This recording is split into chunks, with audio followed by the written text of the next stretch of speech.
English teaching, you studied linguistics, you studied learning, you'll know that there's a lot of factors go into whether or not a student learns. And one of the most powerful forces, if not the most powerful force, is volition, motivation. Does the student want to learn? So people ask me, well, I don't want to spend 5 hours a day, what can I do? Well, a baby spends, let's say a baby is awake 8 hours a day and they're getting almost constant input because you're constantly interacting with your baby, constantly talking to babies. You don't generally leave a baby alone.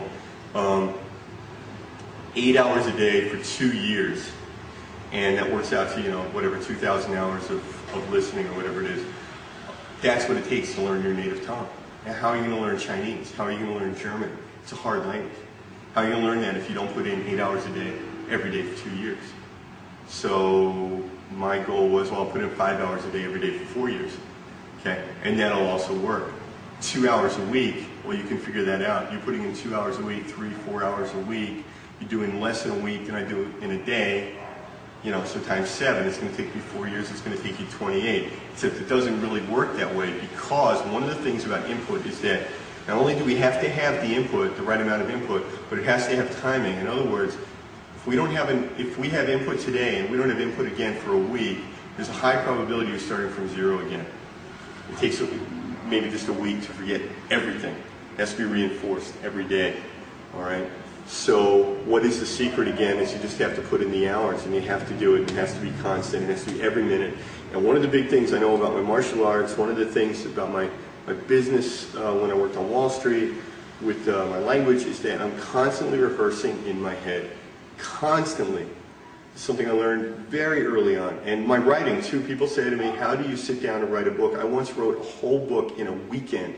On a Thursday, a publisher contacted me and said, do you have a book about blah, blah, blah? I said, yes, I do, which was a lie. I sat down and I wrote it. It was over Easter weekend last year in the Philippines. It was like Thursday, I got the assignment. By Monday or Tuesday, I sent them the book. Finished book.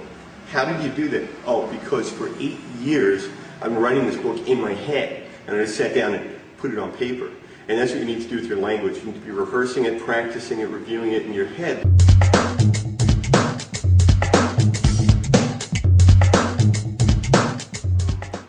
People ask about losing the motivation. They go, yeah, the first couple of weeks I really enjoyed learning, and then, my interest petered off, or, how do I keep that going? All right, with me, with weight loss, I say to myself, look,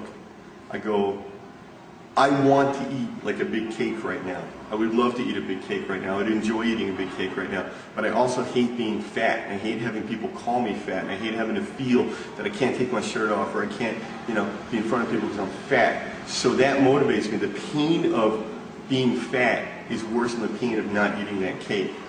I hate being exposed to Chinese people speaking and I can't understand them.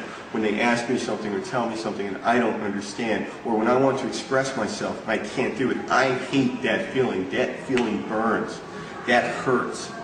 And studying the extra hour or the extra 5 hours doesn't hurt anywhere nearly as badly as that. So you just have to remind yourself of what the negative consequences are going to be of you not learning it. When you come to Asia to teach, and you've been here 2 years, 3 years, you reach a point where you really reach an expiration date. You're going to go home and try to find a job in the States, and what are you qualified to do? You've been teaching kids at a Bushiban. Well, you're not going to teach kids at a Bushiban in the States, and most people go home because they don't want to teach anymore anyway. So what are you going to do when you get there? And any job you apply for, any spin that you're going to put on your resume and apply for a job, the first question out of their mouth, oh, you spent 7 years in China, can you speak Chinese? And that could be the only viable skill that you're going to acquire here that you can take home with you. Otherwise, you're just going to be a really interesting guy who works at Starbucks. Or you're going to be a really disgruntled temp at a company somewhere making photocopies. Yeah, I used to live in China, and you're making photocopies. That's another reason to learn Chinese. Think about the pain of not being able to pay your rent. Think about the pain of not being able to pay your car insurance when you go home. Okay? If you are a Chinese translator and you're qualified, you can earn $100 an hour. $100 an hour is pretty good. That's a pretty decent salary. Right now, we're working for less than $100 a day, most of us. You could earn in 1 hour as a Chinese translator in the States what you earn here for a whole day as a teacher. That could motivate you.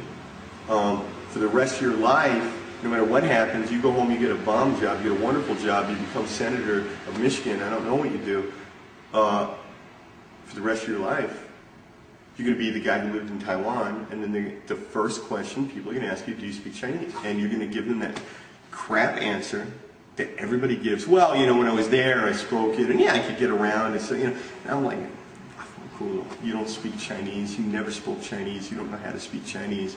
So why don't you learn Chinese, and don't accept from yourself, don't accept me want cookie. I'm Antonio Graceffo from Tainan, Taiwan. Please say a prayer for the people of Burma.